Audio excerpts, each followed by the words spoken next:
Bonjour à tous, c'est les Lucasfilles. Bonjour Claire. Bonjour Aurélie. Alors, pour cette deuxième très riche heure du dernier Jedi, on va se tourner vers un aspect plus technique de cinéma, de réalisation, puisqu'on va s'intéresser à l'effet Rashomon que Rian Johnson a utilisé donc, dans l'épisode 8. Et donc on va revenir rapidement sur ce qu'est l'effet Rashomon, et puis on va voir comment ça influence la narration de l'épisode 8 et les liens qu'on peut faire avec l'univers étendu. Voilà. Puis on va rester dans les couleurs parce qu'autant on avait parlé sur notre première intervention de la Rhapsodie en rouge et du Diggly en bleu. Là, on va être sur le trauma en vert. Ouais, c'est ça. C'est l'utilisation des couleurs, pareil, c'est pas du tout anodin. Hein. Donc, on va rester sur le trauma en vert, effectivement. Alors, moi, je vais revenir rapidement sur les origines de ce terme, l'effet Rashomon. C'est effectivement lié au film Rashomon par Akira Kurosawa, donc un film qui est sorti en 1950 au Japon et qui a obtenu le score du meilleur film étranger en 1952. Le film lui-même s'inspire de plusieurs nouvelles tirées d'un recueil des années 20 écrit par Akutagawa Ryonosuke. Voilà. Bravo l'accent. J'ai fait un petit peu de japonais. Je suis pas sûre que ce soit très pertinent, mais bon, j'avais un petit peu étudié le japonais. Et alors, ce qui est intéressant dans Rashomon, qu'on vous invite à voir si ce n'est pas encore fait, parce que c'est vraiment un chef-d'œuvre du 7e art, c'est qu'en fait, vous avez pour la première fois dans le cinéma l'utilisation de différents points de vue pour revenir sur un même événement, en l'occurrence l'assassinat d'un samouraï dans une forêt de bambou. Donc là, ça se passe autour du XIIe siècle, on est dans le Japon médiéval, donc c'est un film Jedi Genki, film d'époque, si vous voulez. Donc petit clin d'œil, puisque c'est quand même ce qui a donné le nom de Jedi, c'est de là que George Lucas tire pas mal d'inspiration. Donc on pourrait dire que Rian Johnson est revenu aux sources, puisque Kurosawa était une grosse source d'inspiration pour George Lucas, et là Rian réutilise l'effet Rashomon, donc il est retourné à Kurosawa. C'est le premier film moderne japonais, même si c'est en costume d'époque, de par justement cette technique narrative, qui était une grande première, puisque vous avez en fait le recours à des flashbacks à travers les témoignages de plusieurs personnages sur 3 temporalités différentes. Vous avez le présent, qui est le moment où plusieurs personnes se retrouvent coincées à la porte de Rajo, la Rashomon, qui était une des portes principales de Kyoto, l'ancienne capitale du Japon. Ils sont coincés par la pluie et commencent à se raconter, ils sont dans le présent, ils échangent. Ils parlent d'un procès qui vient de se terminer, et là ensuite on a les flashbacks des témoins au procès. Et il y a également la temporalité du crime pour lequel le procès a lieu, qui justifie la tenue du procès. Donc voilà, vous avez quand même une narration qui n'est pas linéaire, qui est extrêmement complexe et qui repose intégralement sur la perception biaisée, bien sûr, nous ne sommes que des êtres humains, de tous les protagonistes, de toutes les personnes concernées. Oui, après, c'est vrai qu'il y a l'effet qu'on trouve souvent des personnages qui sont coincés par un phénomène météorologique, neige, pluie, qu'on peut voir si par une nuit d'hiver de Calvino ou également dans les Ptamérons. Enfin, ça peut remonter très loin dans des récits les contes dans Canterbury. Exactement, ouais, ou finalement coincés dans une auberge pour X raisons, une bande de voyageurs s'échangent des histoires. Bon, là, il se trouve que l'histoire, c'est la même, avec différents points de vue. Par contre, le côté météo va également être repris dans la vignette, dans la version de Rian Johnson, puisqu'il va réutiliser cette évolution du temps et de la météo, elle est également présente. C'est pas l'axe principal du film, puisque c'est juste... ça reste à discuter. C'est-à-dire que sur Rashomon, le procédé narratif, c'est sur l'ensemble du film. Oui. Là, il s'agit du cœur de Dernier Jedi, puisque la première occurrence intervient à 1h du film, vous en avez une autre à 1h12 et une autre à 1h18. Et donc, finalement, c'est ce qui articule le Dernier Jedi, puisque c'est ce qui se trouve en son cœur. Ce qui fait que l'hésitation de Kylo Ren, le moment où Ben Solo est devenu Kylo, ce moment-là, est finalement le cœur du film, ce qui fait que d'une certaine manière, c'est bien lui qui est dans la balance et que c'est bien son film. Ça parle de lui. Oui, et c'est le cœur de la postlogie. Oui. Le phénomène, l'événement qui a fait basculer Ben Solo est au cœur du film central, donc c'est le cœur de la postlogie, et c'est entremêlé avec sa connexion avec Rey. Ouais, qui intervient à 1h17. Ça aurait dû être le cœur de la postlogie. Alors après, je sais que j'ai été déçue sur la première occurrence qu'on soit obligé de parler de l'ascension de Skywalker. Alors, comme on parle quand même d'une trilogie, donc sur une histoire qui est en 3 temps, maintenant on est obligé, puisqu'on a la suite, de faire des références aussi bien à ce qui vient avant que ce qui vient après. Donc on va le faire aussi un peu aujourd'hui, parce que c'est vrai que du coup, ce qui aurait dû être normalement le cœur, on va dire, de la postlogie, dans la manière dont c'est raconté, ne l'est plus maintenant. Enfin, ça pose un souci puisque c'est pas repris par la suite. Mais ça va pas être l'essentiel de notre propos aujourd'hui. Juste pour revenir peut-être sur Kurosawa, comme tu l'as dit Aurélie, effectivement, c'est vraiment un retour aux sources. Alors pour les gens qui disent que Rian Johnson a craché n'a pas fait du Star Wars et a craché sur les thèmes fondamentaux, encore une fois, non, puisque George Lucas était vraiment basé sur la structure narrative de La Forteresse cachée de Kurosawa pour faire son premier film, La Guerre des Étoiles, donc l'épisode 4 aujourd'hui. Et effectivement, on trouve d'autres emprunts à Kurosawa, et même dans le dernier Jedi aussi, puisqu'on pourrait dire que la scène de bataille sur Crète à la fin est également une reprise de Ran, qui est également une reprise du Roi Lear, donc c'est le serpent qui se mord la queue à un moment. Mais disons qu'en tout cas, dans cette utilisation de la couleur rouge et de la scène de fin, on peut trouver une autre référence. Ran, qui est assez spectaculaire. C'est un des films les plus spectaculaires de Kurosawa, d'ailleurs, les plus épiques, on va dire, en termes d'échelle. Pour l'instant, le film le plus épique de Rian Johnson, d'ailleurs, aujourd'hui. Bon, il est au début de sa carrière, on va dire, mais c'est vrai que pour l'instant, ça reste, le dernier Jedi reste son film le plus épique. Mais c'est vrai que Rian a le chic pour faire, non pas du fanservice, mais des hommages internes. En fait, qui est beaucoup plus subtil, qui montre, c'est la vision d'un fan de Star Wars, mais pas uniquement du produit fini Star Wars en première réception, mais de toutes les secrets de fabrication de ce qu'est Star Wars. Donc, et je pense que c'est ce qu'il a essayé de faire ressortir aussi. Un fan de cinéma aussi, je veux dire un fan de genre, oui, en bien fait, sûr, parce qu'il y a beaucoup d'emprunts à des genres ou à des... Enfin, il l'a montré avec À couteau tiré, où il a voulu refaire le genre Agatha Christie, le genre de Slough, là, de limier, de ce type particulier de film qu'on ne fait plus depuis, je dirais, les années, fin des années, peut-être années 60, peut-être justement avec la reprise du limier avec Laurence Olivier et Michael Caine, serait peut-être le dernier film un peu dans ce genre-là. Après, c'est tombé un petit peu aux oubliettes.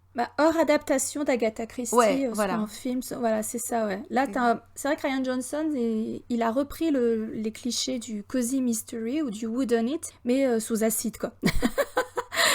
Et il l'a repris en le modernisant, parce que c'est pas comme Exactement. justement la version Kenneth Branagh de l'Orient Express qui a été refaite, mais qui finalement refait de manière... respecte l'époque, le genre, il n'y a rien de nouveau, il respecte le film, il n'a rien apporté. Kenneth Branagh n'a pas vraiment fait sien, on va dire, cet univers-là. Il a respecté les codes et les vêtements de l'époque, et en même temps, bon, c'est sur l'Orient Express, mais bon. Il aurait peut-être pu être plus subversif, mais bon, ça, à la limite, c'est pas... Ouais, c'est pas un auteur subversif non plus, donc c'était pas son problème. Tandis que Rian Johnson étant un gueudin, comme on vous le répète sans arrêt, et donc du coup, allons-y, fais péter ton Rashomon sur ces 3 instances donc de flashback. Alors, flashback ou analepse, si vous voulez l'utiliser en littéraire. Alors, le flashback, ça a toujours existé en littérature. On va peut-être pas forcément rentrer dans des détails, avec des choses qui vont venir au fur et à mesure. Là, on est sur un film, donc pour le cinéma, certains vont vous dire que le premier flashback daterait de Naissance d'une nation de Griffith en 1915, mais en fait, le premier flashback au cinéma, Cocorico, c'est dans un film français en 1901, donc film muet, noir et blanc évidemment. Griffith, c'était pareil aussi, tu me diras. En 1901, donc c'était Histoire d'un crime. Donc on s'en sort pas, hein. Le premier flashback, c'est bien sur sur l'histoire d'un crime. Donc c'est un type qui se retrouve en prison et qui, à ce moment-là, sur les murs, commence à revoir des séquences de sa vie avant ce qui l'a amené là. Et donc c'est l'alcool, pas la drogue, pas la beuh d'Obi-Wan, mais c'est à cause de l'alcool que cet honnête homme a été entraîné dans une vie de débauche et de criminalité. Donc le crime, c'est souvent effectivement quelque chose qui motive souvent les flashbacks, d'ailleurs, parce qu'on a commencé à parler d'Agatha Christie, etc. Mais c'est vrai que souvent, dans les romans policiers, on peut avoir l'utilisation du flashback. Dans Les 10 petits nègres, par exemple, elle y fait appel, parce qu'à un moment donné, les 10 personnes qui sont coincées sur l'île explorent leur passé et essaient de comprendre pourquoi ils sont ciblés. Et au moment où ils se font dessouder les uns après les autres, on est amené à savoir pourquoi ils ont été punis, quoi. Donc oui, c'est le flashback, ça a toujours existé.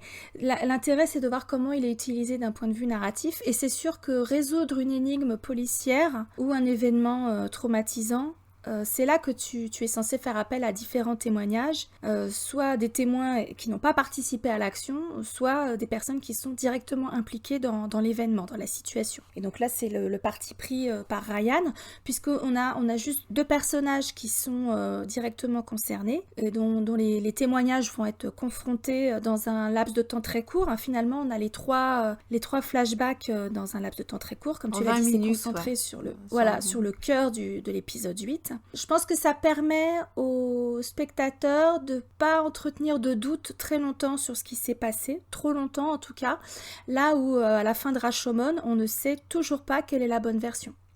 C'est un peu le but du jeu. Et d'ailleurs, l'effet Rashomon, c'est devenu maintenant une technique de cinéma très classique, mais elle a été un peu vidée de sa substance, puisque bien souvent, la dernière version qui est donnée, le dernier flashback dans les films, surtout dans le cinéma américain, est censée être la version, la réalité, la vérité, la version la plus complète, ce qui n'était pas du tout le cas dans le modèle d'Akira Kurosawa, dans le film de Kurosawa. Et là, c'est un petit peu le cas avec les 3 flashbacks dans le dernier Jedi, puisque le premier flashback, maintenant on sait que Luke ment de façon éhontée. Le deuxième flashback, c'est la perception de Ben, et il ne ment pas, c'est sa perception des événements, qui est évidemment subjective. Il y a une distorsion due à la peur, à la surprise, au fait qu'il a été réveillé à ce moment-là, etc. Il y a une qualité hallucinatoire de ce flashback. Et la dernière version, c'est celle de Luke, qu'il finit par cracher parce que Rey lâche pas l'affaire, sinon on n'aurait pas eu la dernière version, qui est sans doute la plus proche de la vérité, en tout cas la plus modérée, la plus construite, on va dire, la plus articulée. En sachant que c'est la première fois qu'on a un flashback dans Star Wars.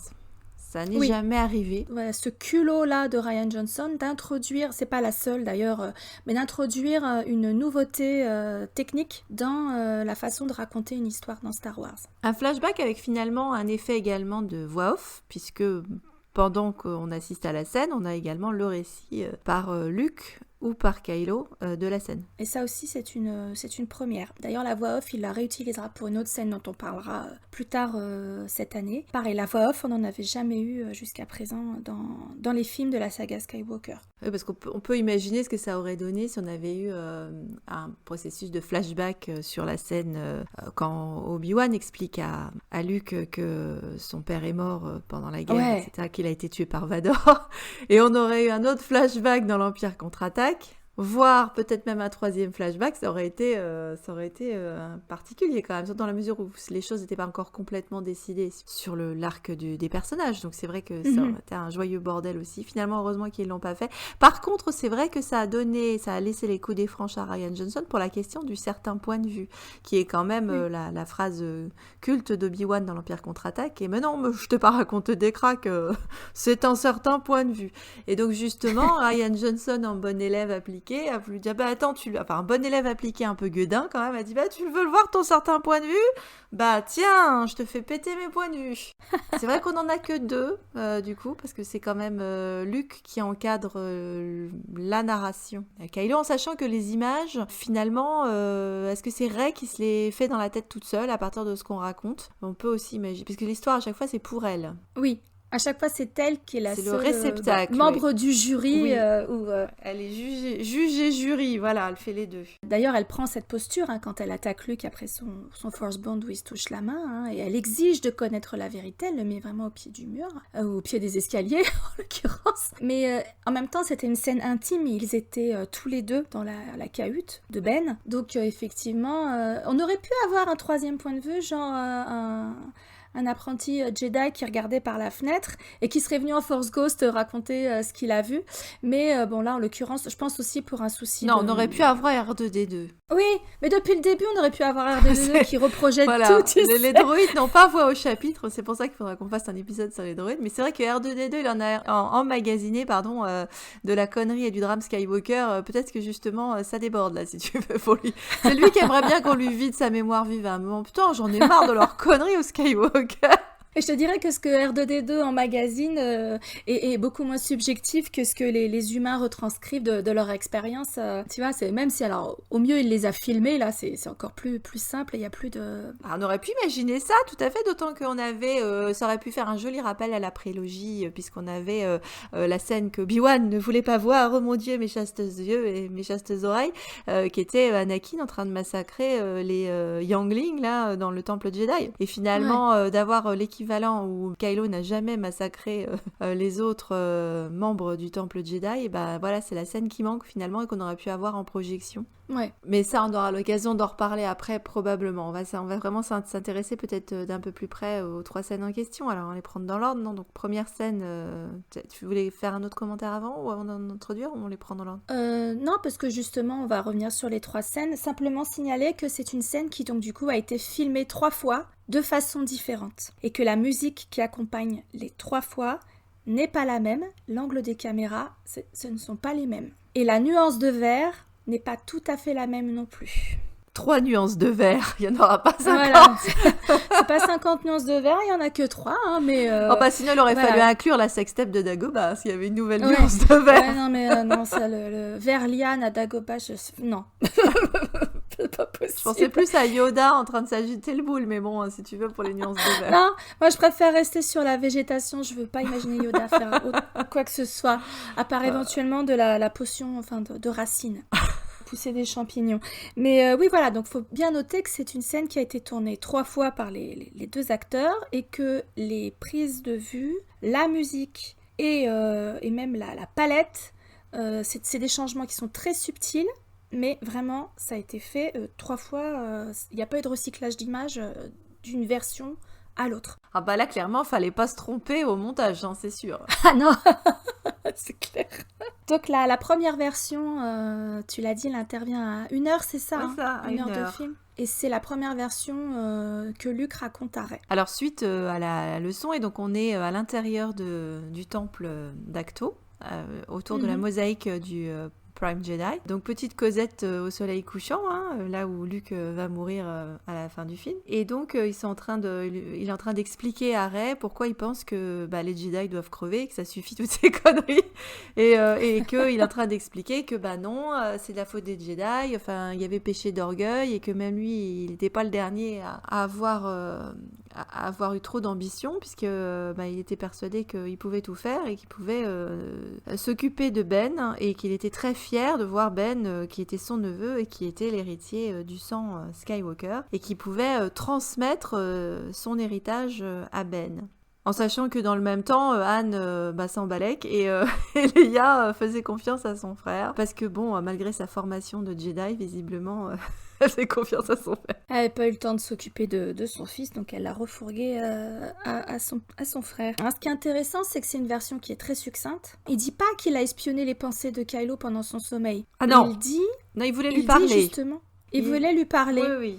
Il a dit qu'il voulait le confronter. Il explique juste au début que il a fait son temple là, donc allez hop, il a pris 12 étudiants histoire de dire, il dit une douzaine, ça peut être 13 à la douzaine, hein. Et donc il est allé le voir dans sa hutte là. D'ailleurs on remarque que, alors c'est intéressant tout de suite le temple, parce que la hutte de Ben elle est à part. Alors je sais pas si c'est le quartier VIP ou si c'est parce que vraiment il n'arrivait pas à s'intégrer avec les autres.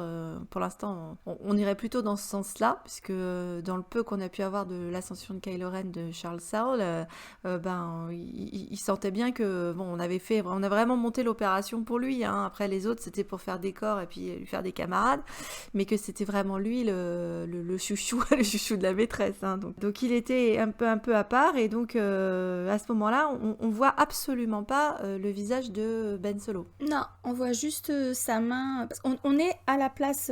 Étrangement, on est à la place de Ben. On voit à travers les yeux de Ben, alors que c'est Luke qui est en train de raconter un gros bobard. Puisque là, t'as pas de nuance verte, vu que il ne mentionne pas le sabre. Il ne mentionne pas du tout qu'il avait le sabre allumé au-dessus de son neveu. Il dit juste qu'il est allé le voir, donc ça suppose que Ben était réveillé quand Luke est entré dans la tente. À aucun moment il dit il était couché, Ben il était tranquille au loup. J'étais tranquille, j'étais peinard dans mon plumard, tu vois.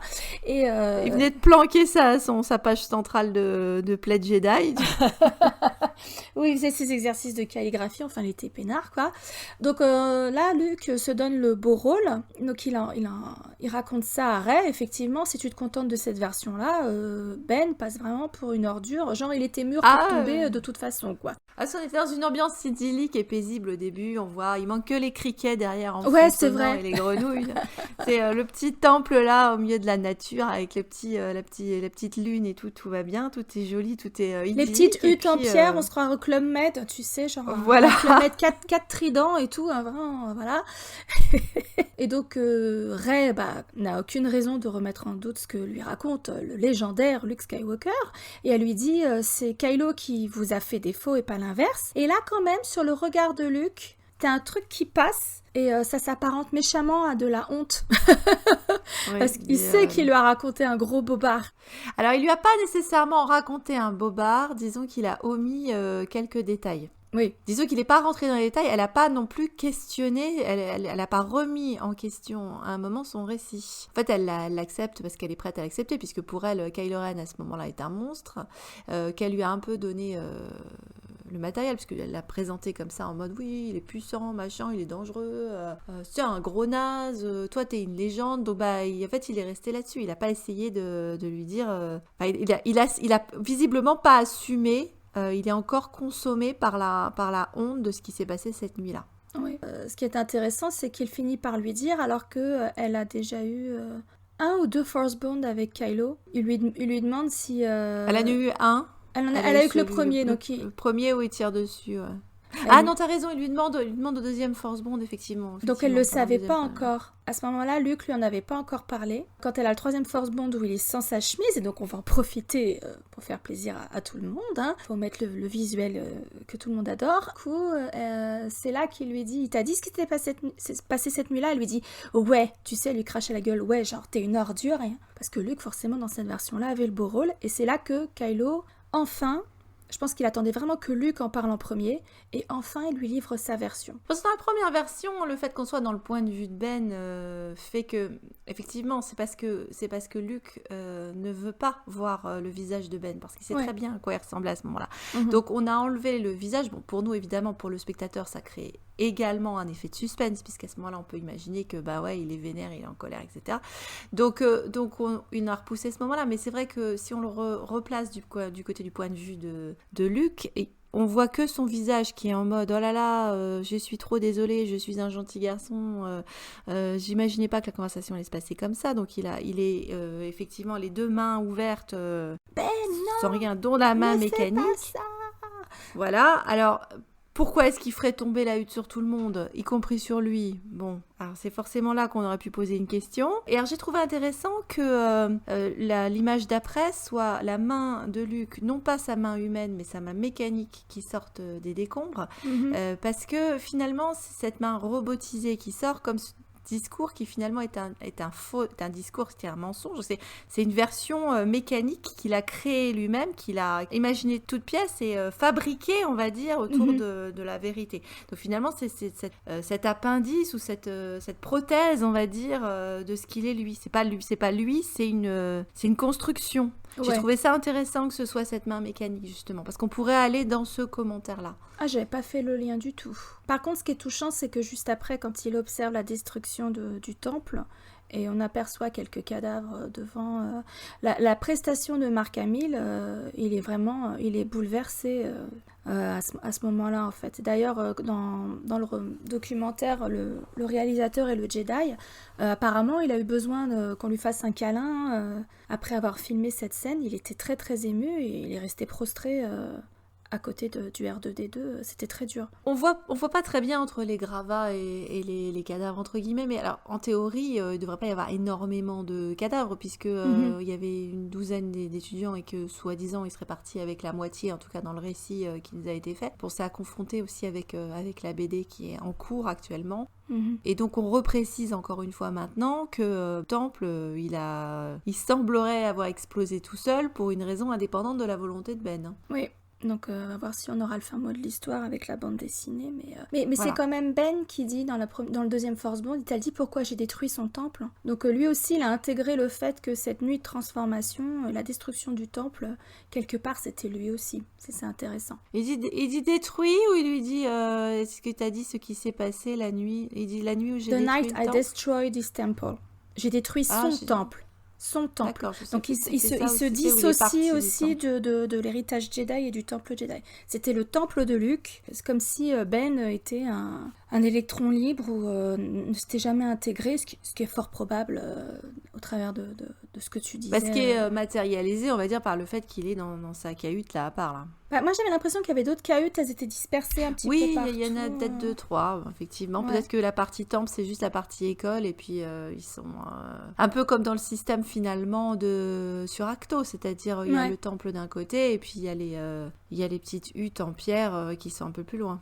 Ouais. Les cellules individuelles, comme dans certains couvents, certains ordres religieux, voilà, ou même en Asie d'ailleurs, où chacun a sa cahute pour pouvoir méditer, s'enfermer, etc. quoi. Ouais, c'est vrai que c'est intéressant que Ben, à ce moment-là, se dissocie complètement du temple Jedi, etc. et prenne sur lui de dire j'ai détruit son temple. Bon, c'est probablement aussi parce qu'ils n'avaient pas encore complètement décidé de ce qui s'était passé.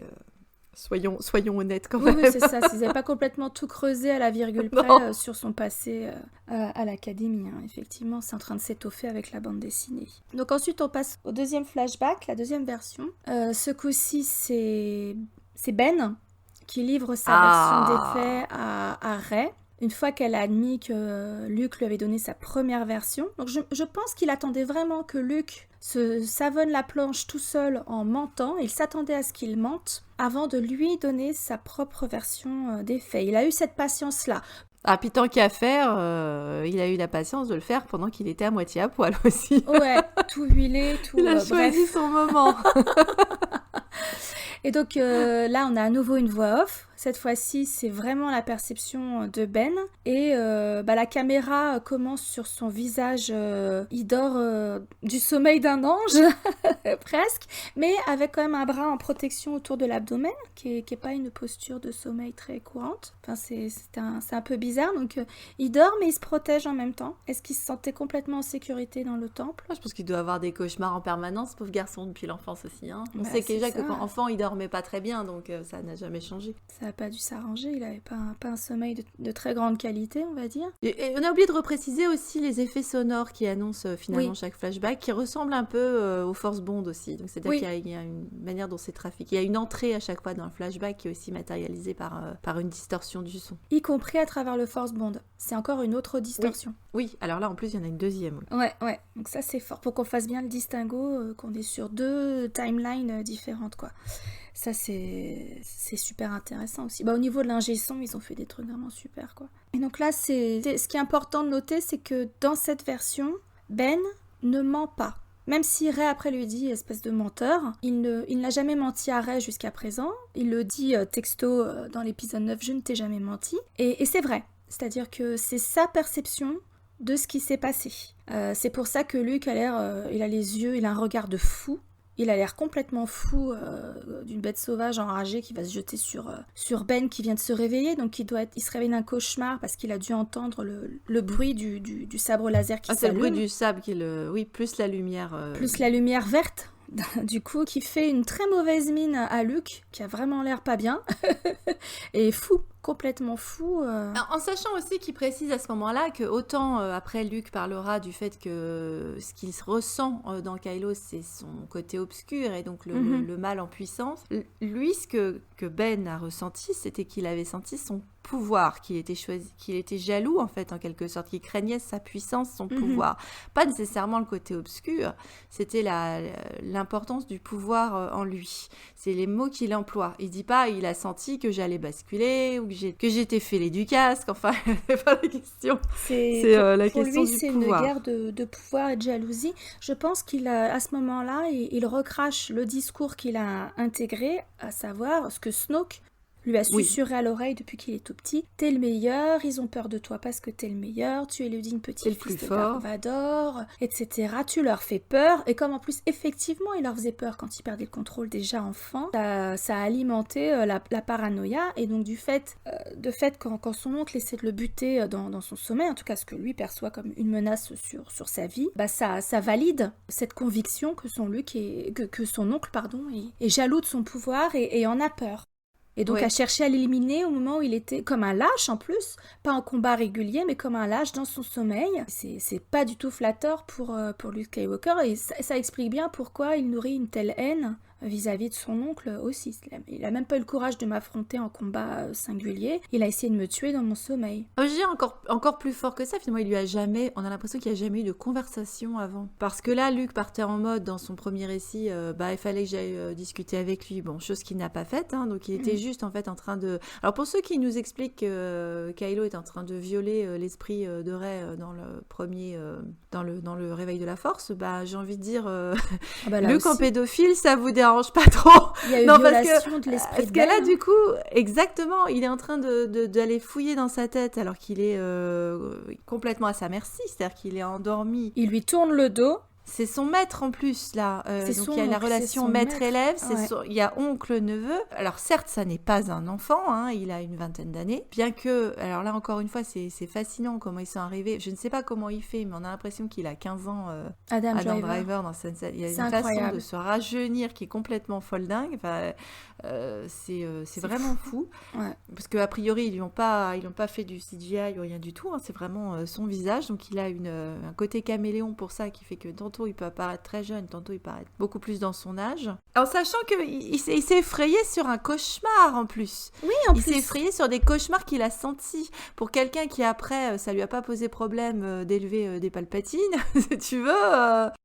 On est en train de parler, là on part dans Minority Report en fait, avec ça soulève ce type de questions. C'est-à-dire qu'il a été sur le bord d'être tué, puisque finalement évidemment Luke renonce à ce projet criminel d'exécution, voilà, il a décidé de tuer la bête avant qu'elle ait commis quoi que ce soit, car, il faut le repréciser encore une fois, à ce moment précis, Ben Solo n'a rien fait qui justifie ce traitement. En tout cas, rien dans ce qu'on nous a livré dans les films, dans les livres et dans l'univers étendu également, ne justifie le fait qu'il veuille le tuer. Il le dit d'ailleurs à ce moment-là, c'est juste parce que j'ai senti qu'il allait causer des problèmes.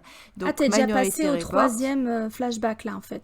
Oui, non mais alors j'ai glissé parce que j'explique là par rapport... T'as raison, mais parce qu'en fait on arrive là-dessus. Mais les deux sont liés.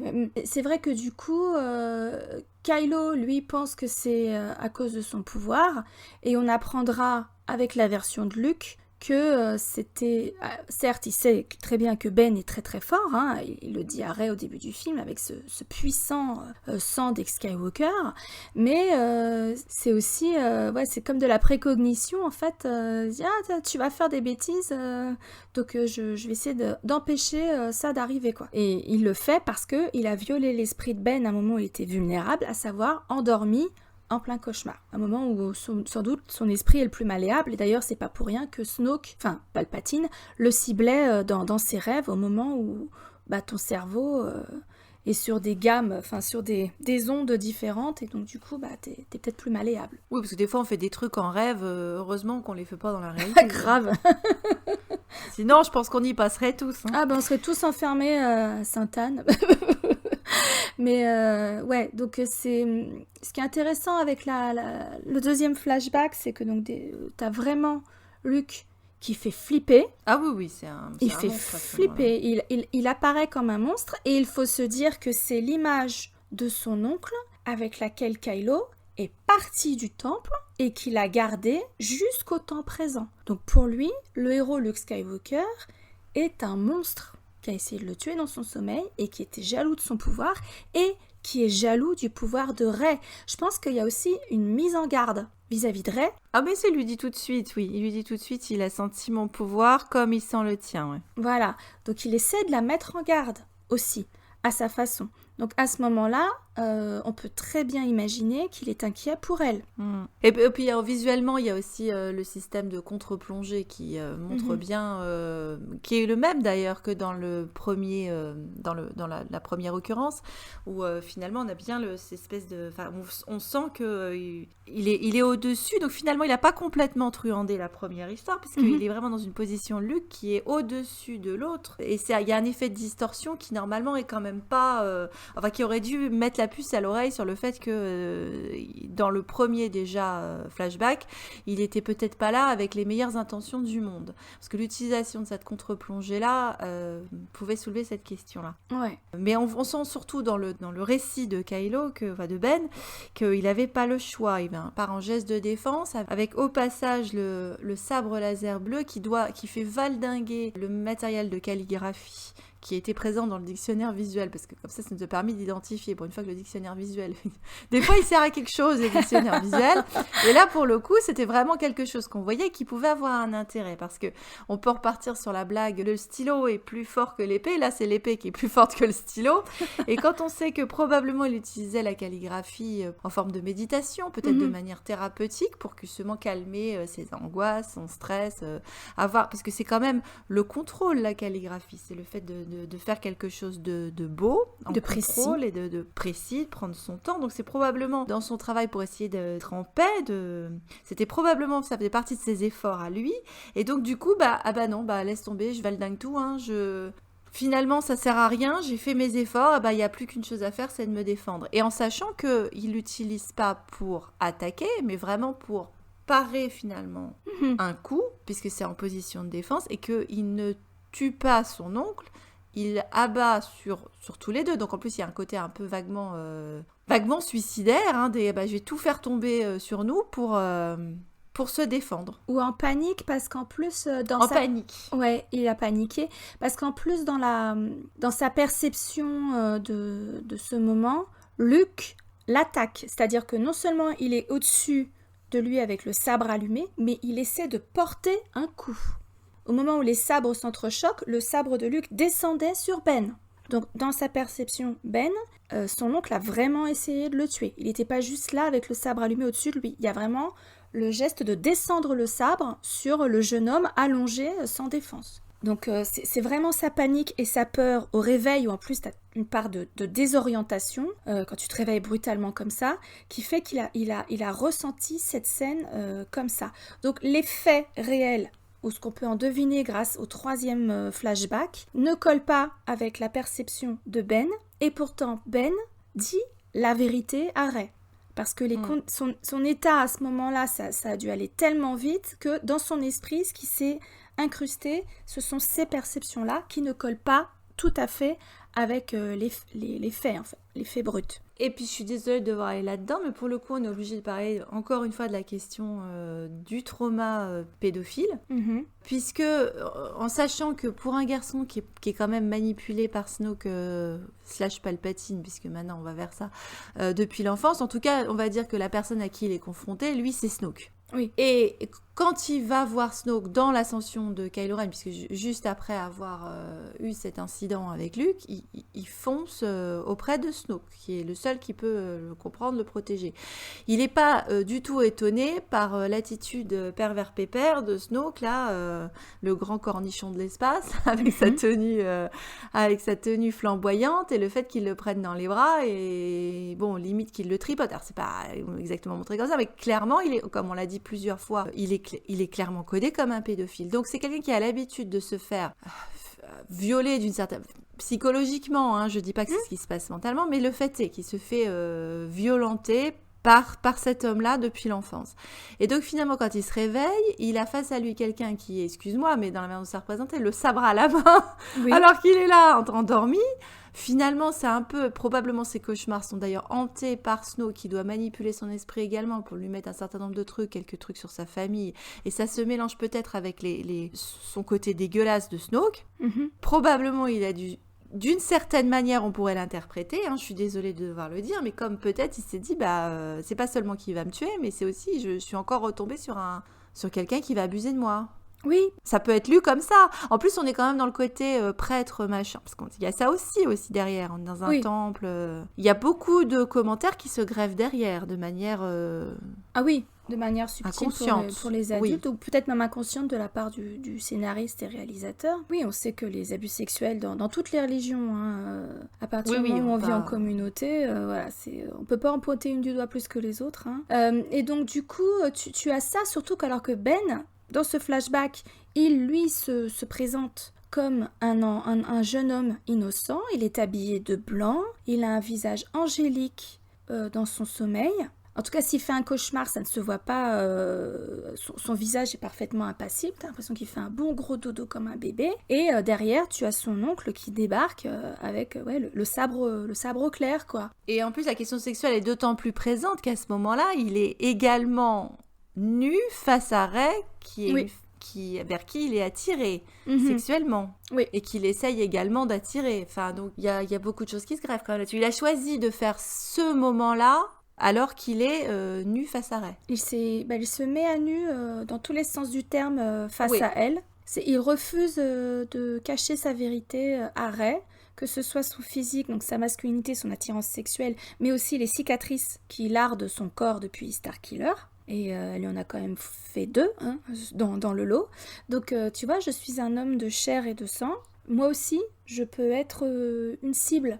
Moi aussi, je peux être une victime. Voilà ce que fait la violence. Et voilà ce que fait ta violence aussi sur ma chair. Et voilà ce qu'a fait la violence de mon oncle dans ma vie. Tu vois, il y a ça aussi. Tout à fait. C'est le moment où vraiment on est censé comprendre, nous, que Ben est une victime. Et quand on passe au 3e flashback, ce coup-ci la version plus complète de Luke, où là, enfin, il peut exprimer son dégoût de lui-même. Donc, tu sens qu'il y a un cap qui a été franchi, même si ça se fait... Et c'est là que t'as Rey, qui est une accoucheuse aussi. Elle permet à Luke d'accoucher de sa douleur et de sa culpabilité aussi, quelque part. Et de cette version qui est sans doute la plus proche de la réalité, ça confirme bien quand même qu'il n'a pas parlé à Kylo. Pepper, il dormait, il a violé son esprit parce qu'il a envahi son esprit dans son sommeil. Donc il n'a pas respecté les frontières, les limites naturelles, l'intégrité mentale de son neveu. Il ne l'a pas respecté en tant qu'individu à part entière. C'est d'autant plus dommage qu'il est son maître, il est dans une position hiérarchique d'autorité sur lui, et en plus c'est son oncle, et en plus c'est le légendaire Luke Skywalker. Donc à ces 3 titres-là, Luke est une figure d'autorité pour Ben, et il a trahi la confiance de Ben, et il le dit très bien, puisqu'il dit: la dernière chose que j'ai vue, c'est le regard d'un garçon terrifié que son maître a trahi. Oui. Et alors beaucoup sont revenus, oh là là, mais il dit que c'est un garçon, c'est pas un garçon, c'est un homme. Alors, d'accord, mais en fait, lui, il a bien vu que c'était un enfant sur le plan de l'émotion. Il avait les yeux d'un petit garçon effrayé. On ne dit pas que c'était un enfant à ce moment-là. Que ce soit, finalement, les 3 occurrences sont sur la peur, en fait. Dans le premier, c'est la peur. Luke qui a peur de raconter la vérité de ce qui s'est passé cette nuit. Il n'est pas capable de l'affronter. Dans la deuxième, Kylo qui raconte ça, en sachant qu'en plus il termine l'entretien en mode il faut tuer le passé, etc. Chose qu'il n'a pas été capable de faire visiblement, puisqu'il est encore hanté par ça. Puis c'est pour ça qu'il est encore entre les deux. Donc la peur de ce moment-là, qu'on a vu après rejaillir sur Crète, au moment où il affronte Luke après, justement, pour la première fois depuis cet incident. Et donc là, c'est Luke qui valide la peur de son neveu et qui admet également la peur que lui, il a eue, la peur qui l'a poussé à commettre le pire, enfin qui à un moment lui a fait hésiter, en sachant que c'est chargé la peur dans Star Wars. Ils l'ont balancé sur l'épisode 9 en mode la peur et le destin du Jedi. Yoda qui nous avait fait tout son développement, CQFD, oh la peur ça mène à la colère ça mène à la haine, la haine mène du côté obscur. Bon. Alors ça peut se débattre. Oui, ça peut se débattre. En tout cas, c'est assez fallacieux. En tout cas, là, clairement.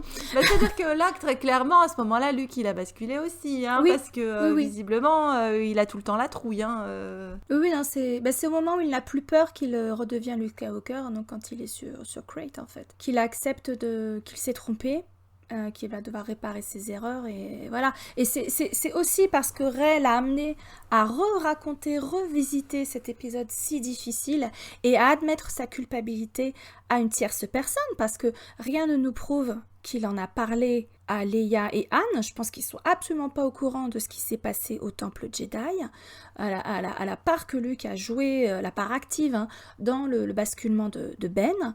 Et c'est vraisemblablement la première fois qu'il raconte sa vérité à une tierce personne. Il osait à peine l'affronter lui-même dans la premier flashback. Dans le troisième, il n'a plus le choix parce qu'il a la sage-femme face à lui, il a Rey qui l'oblige à accoucher de cette vérité, et c'est ce qui va lui permettre de rebondir par la suite, quoi. Donc c'est un moment qui est très chargé pour Luke aussi. Et puis imagine-toi quand même dans la tête de Ben Solo. Attends, le grand Luke Skywalker qui a sauvé son père, qui a vu du bon en Dark Vador. Moi, son neveu, je suis tellement monstrueux alors que j'ai rien fait de mal pour l'instant, qu'il allait me tuer comme un agneau au sacrifice, il allait me tuer dans mon sommeil comme un gros lâche. Je dois vraiment être monstrueux, moi. Je dois vraiment être monstrueux. D'autant qu'effectivement, juste avant le premier récit, Rey en remettait une couche en mode « Ah bah oui, mais vous avez été capable de voir le bien dans Vador. Ouais. » Alors mettez une couche avec cette phrase-là. Et ouais, mais j'ai pas été capable de le voir dans mon neveu, en fait. De voir que c'était possible et qu'effectivement, comme je disais avec Minority Report, que l'histoire n'était pas écrite. C'est d'autant plus intéressant qu'on a également, encore une fois, la calligraphie qui est à côté. Il n'y a pas un texte écrit, justement. Il y a les outils, mais le texte n'est pas écrit. Il n'y a pas un papier qui est en cours. Ouais. Donc c'est que l'histoire est encore à écrire, le texte est à écrire. Là on est en plus dans la transmission orale, dans un récit à l'oral. Même chose d'ailleurs, puisqu'à la fin du film, on se retrouve avec le récit de la légende de Luke, avec les petits-enfants qui sont en train de se transmettre oralement. Ouais. Et dans le même temps, on a Rey qui part avec des textes écrits. Donc il y a tout un développement qui est intéressant à faire sur la transmission entre l'écrit et l'oral. Et là, clairement, le texte, il n'a pas été écrit, personne n'a de récit de ça, à part des bribes d'informations subjectives et forcément donc déformées ou partielles. Et donc du coup... Mais en tout cas, t'avais pas un barde comme dans The Witcher qui le suivait partout pour enjoliver la situation, tu vois. Non, c'est surtout que t'as le phénomène après téléphone arabe, tu vois, de quelqu'un qui raconte quelque chose à quelqu'un. Et aussi très intéressant, à côté du matériel de calligraphie, il y a une boussole. Oui. Ou la boussole, un compas moral si tu veux, donc le compas moral, là il va le dingue, et la boussole, c'est parce qu'en fait ils ont tous perdu leur direction. Luke qui perd la boussole, littéralement. Il est obligé d'aller se couper du monde et de brouiller les pistes derrière lui pour se cacher, pour aller cacher sa honte, parce qu'il n'est pas capable d'admettre ça, de la même manière que finalement Yoda était allé cacher sa honte parce que... Il avait échoué lui aussi. Il avait échoué également dans son affrontement contre Palpatine, donc il était en situation, il s'était bien fait botter le cul, donc du coup il allait cacher sa honte. Et là aussi il y a également Kylo, Ben qui perd sa boussole aussi, puisqu'il a perdu sa direction, puisqu'il est obligé de courir chez Pervers Pepper Snoke et de devenir Kylo Ren. Ouais. Là, il se dit, j'ai plus le choix, j'ai plus que One Direction, j'ai plus qu'une seule direction. C'est bien, ça va nous animer nos gifs, là. Ouais, entre ça et le il va partir avec son Witcher, boys band. On vous laisse sur cette chanson obsédante. De rien, ça me fait plaisir, Émilie, si tu regardes cette émission. Merci. C'est surtout qu'il va pouvoir monter son boys band avec les Chevaliers de Rennes, quoi. Du coup, ça y est, on peut y ils aller. étaient représentés sur un calendrier en mode groupe de métal, là. Ça pourrait le faire. Puis maintenant qu'on a leurs petits noms. Ils ont des petits noms. Ils ont juste l'air badass, moi. L'intérêt pour eux, ça Ah, arrête là. c'est surtout qu'ils sont badass en dessous, hein. On a vu des photos, hein. C'est dommage qu'ils les aient cachés parce que, effectivement, il y avait de quoi monter un boys band, hein. Un groupe de métal. Ah non, ça aurait été bien, quoi. Surtout que certaines de leurs armes ont plus l'air de presque d'instruments de musique. Ça fait Ouais, assez on dirait plutôt archaïque. les garçons bouchés, moi, j'ai envie de te dire. Ouais, il y a de Je ça les aussi, ouais. imaginerais plutôt en train de faire de la saucisse à l'arrière, moi. Mais bon. Ça va être l'occasion de caser les knackis, non? Ça fait longtemps qu'on les a pas vus. Ça faisait longtemps, ouais.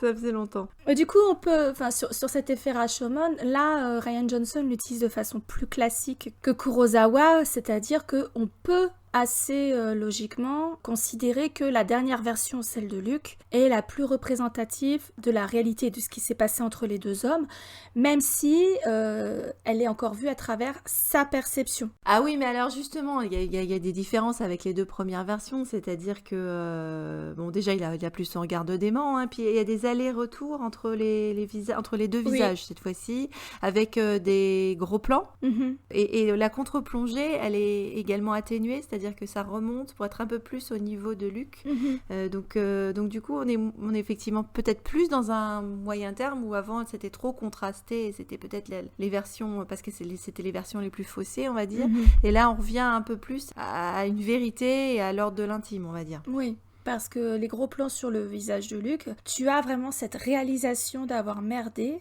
Et il fait cette remarque qui, pour le coup, est très mature, hein, en contraste avec son désir de ne pas faire face à cet événement, de ne pas en parler. C'est qu'il dit « Je me suis retrouvé plein de honte et à devoir faire face aux conséquences. » Oui, il a dit ce fut qu'une ombre qui passait. Donc en plus, il y a l'utilisation de l'ombre, il y a la référence à l'ombre qui passait. C'était l'ombre qui passait, ça pouvait être aussi bien l'ombre qui passait dans les cauchemars de Kylo, c'était un cauchemar, hein, on va dire, ça peut être ça, mais c'est l'ombre aussi qui passait sur lui, c'est-à-dire cette tentation, en sachant que peut-être il peut être également manipulé lui-même par Snoke, parce Oui. que ça peut être une façon de provoquer un conflit entre les deux pour enfin récupérer Ben Solo. Sa proie, son trophée, le trophée Skywalker. Ouais. Moi, ce qui me choque surtout, c'est que dans le passage, il admet complètement que il sait que Snoke l'avait déjà manipulé. Il dit c'était déjà trop tard. Snoke l'avait déjà.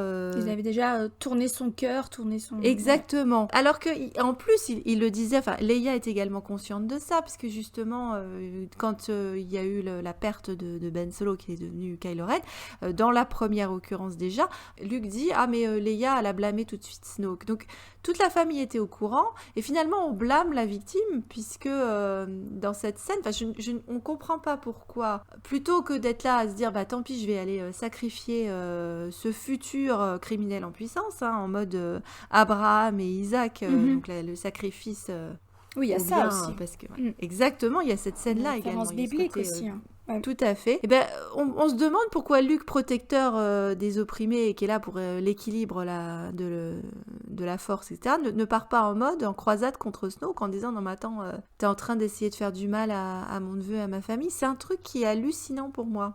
Oui, c'est qu'à aucun moment ils ont vraiment pris le parti de Ben. Et ils n'ont pas plaidé sa cause et pris sa défense. C'est ce que Rey va faire précisément quand elle va affronter Snoke sur le suprématie. Quand elle va lui dire, vous me sous-estimez, vous sous-estimez Skywalker et vous sous-estimez Ben Solo. Et elle se place entre Ben et son maître. Donc ce sera finalement Rey, la première personne qui essaiera de récupérer Ben, de le sortir du monde souterrain, et la première personne qui plaidera sa cause.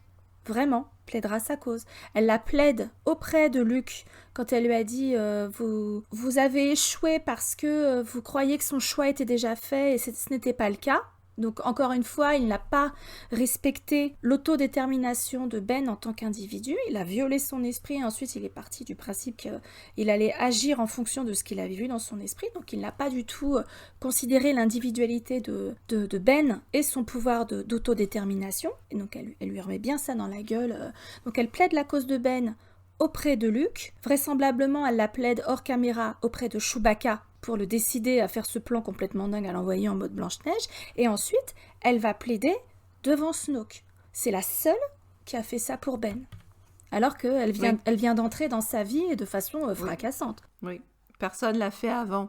Mais c'est pour ça aussi qu'il lui ment pas, à mon avis, parce que c'est quelqu'un qui a grandi avec des gens qui ont passé leur temps à lui mentir, Oui. à lui dissimuler la vérité, ou à lui donner que des bribes d'informations, ou à déformer les choses. Donc, je pense que la vérité est d'autant plus importante pour lui, en Oui. fait. Ça montre à quel point il la respecte et à quel point le regard qu'elle porte sur lui est important pour lui dès le départ, parce qu'il lui a jamais menti. Cette technique de ces 3 flashbacks qu'on voit quand même assez vite dans le film, qui sont très très rapprochés, c'était quand même confortable pour nous spectateurs, parce que du coup, on a su très vite que Ben n'était pas exactement le monstre qu'on pensait qu'il était. Ça va avec tout le reste du développement de son personnage dans l'épisode 8.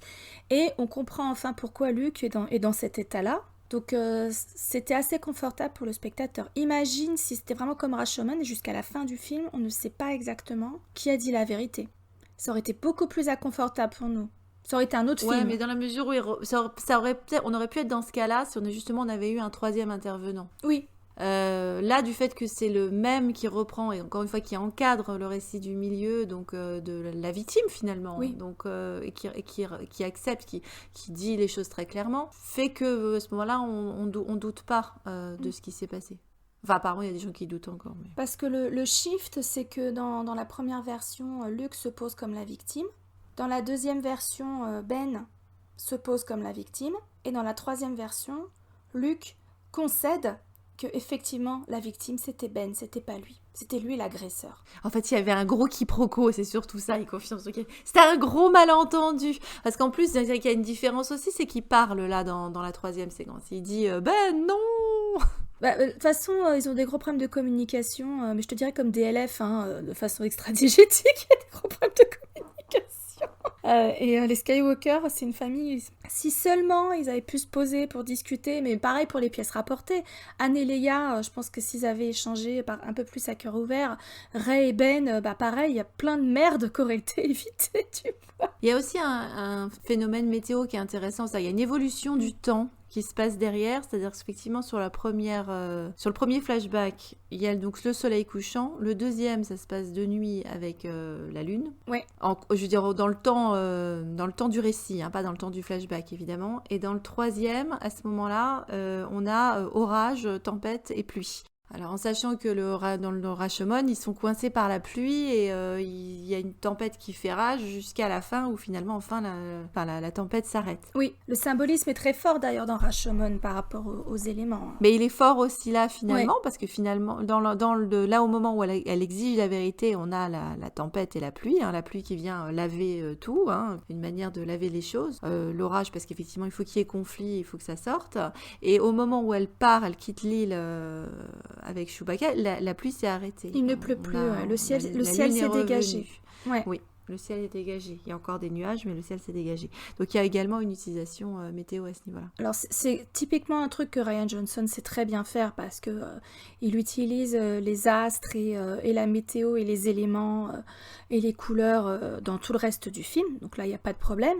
Mais je pense que c'est un clin d'œil supplémentaire à Rashomon. C'est sans doute complètement voulu, sauf qu'il a inversé du coup. Parce que ce qui est intéressant dans Rashomon aussi, c'est que finalement il y avait cette notion de les choses ne sont pas ni toutes noires ni toutes blanches, et que même finalement celui qui a commis un vol, le coupeur de bambou. Le témoin externe, ouais. Qui a quand même commis un larcin, donc le prêtre regarde finalement comme une espèce de semi-criminel. On n'est pas au niveau du viol et du meurtre qui sont l'essentiel du film, mais néanmoins il ne le regarde pas comme quelqu'un de bien, et il y a un bébé qui est abandonné, et finalement on se rend compte que c'est pas si quelqu'un de méchant que ça. Enfin, il avait peut-être ses propres raisons. Pour ne pas témoigner au procès et donner encore une autre version. C'est vrai qu'à la lumière du fait que ce coupeur de bois, qui n'a donc pas témoigné au procès, reparte avec l'enfant et dise écoutez, moi je vais l'élever avec mes 6 autres enfants, comme s'il était le mien. Le prêtre qui avait perdu foi en l'humanité, hello Luke, Luke Skywalker, je te vois. Ce monsieur lui redonne un peu foi en l'humanité. Et Et ça colle pas avec le fait qu'il aurait volé la dague, la fameuse dague qui serait l'arme du crime, du meurtre du samouraï. Ce qui est intéressant aussi, c'est que dans Rashomon, on a le témoignage de la victime, donc du samouraï qui est mort par l'intermédiaire d'une médium / chaman. Donc sur les 3 témoignages qui sont portés devant la cour au procès, il y a le témoignage donc du bandit qui a peut-être tué le samouraï, a peut-être violé la femme du samouraï, voilà, donc ça dépend des versions. Le témoignage de l'épouse, qui peut-être s'est fait violer, ou au contraire, elle a fait du bandit son amant et orchestré le meurtre de son mari, le samouraï, on ne sait pas. Et tu as le témoignage du samouraï, donc un fantôme, par le biais d'un médium, d'un intermédiaire. Donc là, la victime, c'est Ben Solo qui plonge dans le monde des ombres. Dans le monde souterrain, il devient Kylo Ren, mais il est vivant, mais il est dans le monde souterrain. C'est lui la victime qui va donner le 2e témoignage. Et dans Rashomon, le 3e témoignage, c'est le samouraï décédé, qui a la possibilité de livrer sa version de ce qui s'est passé, qui concorde pas avec les 2 versions précédentes, qui étaient celles du bandit et de l'épouse. Donc ça m'a intriguée aussi, tu vois. Je dis, quand même, il y a quand même une réflexion sur l'ombre, comme tu le dis, le fait, dans tout le film, de toute façon, tout l'épisode 8. Ah on était entré dans l'ère du doute et du soupçon avec l'épisode 8, ou en tout cas la nuance, tout n'est pas noir, tout n'est pas blanc, encore une fois, c'était intéressant. Il y avait aussi autre chose que Rian Johnson s'était permis de faire avec cette séquence-là, c'était le rappel à la séquence du retour du Jedi au moment où il aurait pu abattre son père. Il a très explicitement dit que le choix de la contre-plongée, ou le regard qu'il porte sur sa main, rappelait le moment où il a hésité à tuer Vador dans l'Étoile de la Mort. Il a failli basculer. Plan par plan, c'était volontairement une reprise des mêmes angles de caméra, etc., les mêmes gros plans sur le visage de Luke, et une même forme de réalisation. Donc on peut aussi se dire que à ce moment-là, Luke lui-même a failli basculer du côté obscur, ou en tout cas il s'en est méchamment approché à nouveau. Comme quoi ce combat contre l'obscurité, le côté obscur, c'est pas parce que t'as résisté une fois, même dans des circonstances spectaculaires, que t'es à l'abri, t'es immunisé à vie. C'est pas un vaccin, quoi. Donc c'est un combat de tous les jours, et c'est le moment où Luke a failli replonger. D'ailleurs, ça lui a fait tellement peur qu'il a préféré se couper de la force. Et c'est ce que Rey fait dans l'épisode 9. À un moment donné, elle a tellement peur de ce qu'elle pourrait devenir. Elle retourne sur Arto, elle lui dit « c'est votre exemple que je suis ». Et là, elle lui dit « mais attends chérie, du coup, t'as rien compris. Moi, j'avais rien compris, c'était pas ce que j'aurais dû faire. J'ai essayé de rectifier le tir. Tu ne peux pas faire ça, c'est pas la solution, quoi. » Sauf que comme ça se fait avec le rythme de l'ascension de Skywalker, tu vois, ça dure 2 minutes, le moment où elle a peur. Oui, c'est... Oh, j'ai peur. Bon, j'ai plus peur. Voilà, c'est ça. Le problème, c'est que c'est trop rapide, comme tout dans ce film. Moi, je pense qu'une demi-heure de plus sur l'ascension de Skywalker, honnêtement...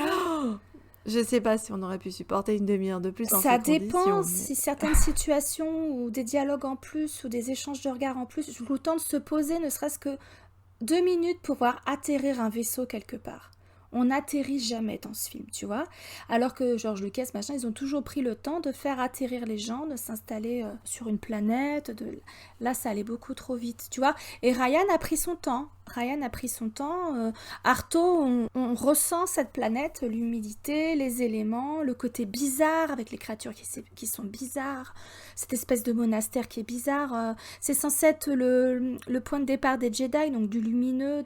Et puis on n'est pas à l'aise. On n'est pas à l'aise chez les Jedi. C'est exactement ce qu'ils voulaient faire, de toute façon, qu'on soit pas à l'aise avec eux. Il prend également le temps de nous raconter 3 fois la même histoire, de nous balancer une phrase rapidement. Ray, tu es une Palpatine. Oui, voilà, c'est ça. C'est que l'utilisation de après, ce qui est bien avec cette utilisation de l'effet Rashomon, c'est que t'as l'impression que ça a complètement ouvert les vannes pour que on refasse appel au flashback dans les autres films de la saga, parce que regarde finalement la scène où Luke et Leia s'entraînent, c'est un flashback avec la voix off de Luke. Oui. Je me demande si JJ l'aurait filmé comme ça, ou l'aurait filmé tout court, si Ryan n'avait pas ouvert la brèche, finalement, en faisant appel à des... Mais t'en as plus d'un. T'as plein de flashbacks. T'as aussi celui avec Oshi dans la colle. et les parents qui de Rey assassine les aussi. parents de Rey, effectivement. Alors Voilà. que là où dans les visions partagées de Rey et Kylo, à part ce flashback de ce qui s'est passé dans la hutte, on ne voit pas ce qu'ils voient. C'est la seule fois où on voit ce qu'ils voient. Pareil, le choix de l'utiliser ou au contraire de ne pas l'utiliser dans certaines situations, ça a du sens aussi pour le réalisateur, quoi. On va s'orienter peut-être sur la question de la continuité et de l'univers étendu également, puisque il y a beaucoup de questions qui se sont soulevées par ça, c'est-à-dire que normalement, comme on l'a dit, comme c'était au cœur, la question de comment il a basculé, pourquoi il a basculé, et ça va avec la question de sa rédemption, c'est-à-dire peut-être qu'on n'avait pas tous les éléments de l'histoire, et le fait est qu'on ne les a pas, parce qu'on ne sait pas ce qui se passe à partir du moment où Luke est inconscient. Oui. Et donc ça pouvait être quelque chose qui garderait pour l'épisode 9. Or, l'épisode 9 évacue complètement la question de Kylo ou même de Luke d'une certaine manière. Ça n'est plus son histoire, ça n'est plus leur histoire. Par rapport à sa rédemption, il manque quelque chose, c'est-à-dire qu'il nous manque les éléments. Et le fait qu'on soit obligé d'aller chercher les éléments maintenant dans l'univers étendu, ce dont on n'avait pas besoin avant pour la trilogie originelle ou pour la prélogie, enfin ça se comprenait, je veux bien qu'ils aient fait la guerre des clones qui se passe entre le 2 et le 3. On n'a pas besoin de voir la guerre des clones pour comprendre ce qui se passe dans le 3. Non, on a l'arc d'Anakin qui est complet. On a l'arc d'Anakin, tout à fait. Et là, pour le coup, des éléments cruciaux dans la biographie des personnages, pas des petits détails, il a rencontré tel pote, il a pris un verre à tel endroit, enfin, on parle vraiment d'éléments cruciaux, sont donnés au public dans l'univers étendu. Ce qui sous-entend qu'on est censé consommer les livres, les bandes dessinées, les guides compagnons, etc., pour comprendre les personnages. Ça ne devrait pas être acceptable. Les films sont censés se suffire à eux-mêmes, je suis complètement d'accord avec toi. Après, moi, tu vois, avant que l'épisode 9 ne sorte, quand j'avais fait les autres vidéos et que j'avais réfléchi à l'arc de rédemption de Ben, ça fonctionnait, même s'il avait tué ses compagnons Padawan et vraiment détruit le temple, comme on était en droit de le supposer, même si on n'avait pas tous les éléments, après le dernier Jedi. Parce que ça correspondait au crime originel d'Anakin, et comme on est sur des arcs inversé, ça fonctionnait avec son arc de rédemption. Sachant que son horizon moral, quoi qu'il ait pu faire dans l'académie de Luke, ça restait le meurtre de Han. Donc ça ne gênait pas sa rédemption dans l'épisode 9 si elle avait été bien amenée, si tu veux. Mais c'est vrai que là, du coup, si on s'intéresse à l'univers étendu, on se rend compte qu'il est largement moins coupable que ce qu'on pensait. Et ça jette une lumière encore plus triste, non pas sur sa rédemption qui tient la route, même si on n'a pas ces éléments, à mon sens, mais sur sa mort, en fait. Plutôt sur le côté la rédemption égale la mort. Moi, ça m'aurait pas dérangé que Ben ait sa rédemption en ayant quand même commis ce crime originel qui était d'avoir détruit le temple et littéralement tué ses petits camarades. Ça fonctionnait quand même avec l'assassinat des enfants. C'est un peu le massacre des innocents, si tu veux, comme premier acte dans son chemin vers le côté obscur en tant que Kylo Ren. Ça aurait quand même fonctionné. Le problème, c'est avec le discours qui est tenu sur le personnage, en sachant que c'est les mêmes personnes qui sont des fans d'Anakin Vador, qui a quand même un compteur beaucoup plus chargé, justement. Et Oui. lui, pour le coup, ça s'est pas passé hors champ. Enfin, je veux dire, c'est très non, George Lucas explicite a dans eu le les couilles film. quand même dans le 3 d'aller très très loin. Ouais, c'était pas d'un certain point de vue. Non. Exactement. Et là, finalement, que ce soit les horreurs que le personnage aurait commis, alors en dehors de celles qu'on peut voir, qui sont, encore une fois, on lui impute Lor San Tekka, le village au début. C'est vrai, Voilà, C'est lui. la torture de peau, c'est lui aussi. la mort de son père. Après, Oui. ils ont rajouté, ça c'est ce qu'on peut sans aucun, il n'y a pas matière à discuter, ce qui se passe, c'est ce qui se passe. Après, ils nous ont rajouté derrière le fait que il aurait tué les autres gamins. Alors certains sont même à dire ouais, il a tué bébé Yoda. Alors bon, parce qu'il y en a qui sont déjà partis en mode il y avait bébé Yoda qui allait au temple. Mettez pas la caravane avant la Mercedes, à un moment donné. C'est les ça. gars, C'est ça qu'à l'époque, on savait même pas qu'il existait bébé Yoda. Enfin, le chèque bébé calmer, Bon, euh, Bébé Yoda va bien hein, pour l'instant, de ce qu'on en sait. Hein. Il est entre de bonnes mains. c'est ça. Le système haussnien, encore une fois, on a déjà dit, ça n'est pas lui qui est Il était responsable contre. de la Il était destruction contre. du système haussnien. Bon voilà, c'est pas lui qui est derrière Starkiller, hein, donc faut arrêter aussi avec ça. Donc finalement, par rapport à d'autres personnages, on dit pas que c'est pas un méchant dans le film, hein, mais par rapport à d'autres personnages, on n'est quand même pas au même niveau de vilainie ou d'atrocité. C'est pas la même ardoise. Hein. C'est sûr. Mais ce qu'on lui pardonne pas, c'est la mort de Anne. Mais ça, on y reviendra dans notre épisode sur la rédemption, bien sûr. Mais parce que la vraie pierre d'achoppement, elle est là, hein, de toute façon, c'est évident. Disons qu'il est dommage par rapport au discours qui est tenu, qui est encore controversial sur le personnage, que certaines choses n'aient pas été explicitées dans les films et qui se sentent obligés de le faire quand même dans l'univers étendu. Et il y a surtout plein de choses qui sont quand même dites dans les films qui devraient quand même alerter les gens. Je veux dire, dans l'épisode 8 et même dans le 9, on vous explique quand même que c'est quelqu'un dont on a abusé l'esprit depuis sa plus tendre enfance. Il a toujours eu des voix dans sa tête pour lui souffler des saloperies.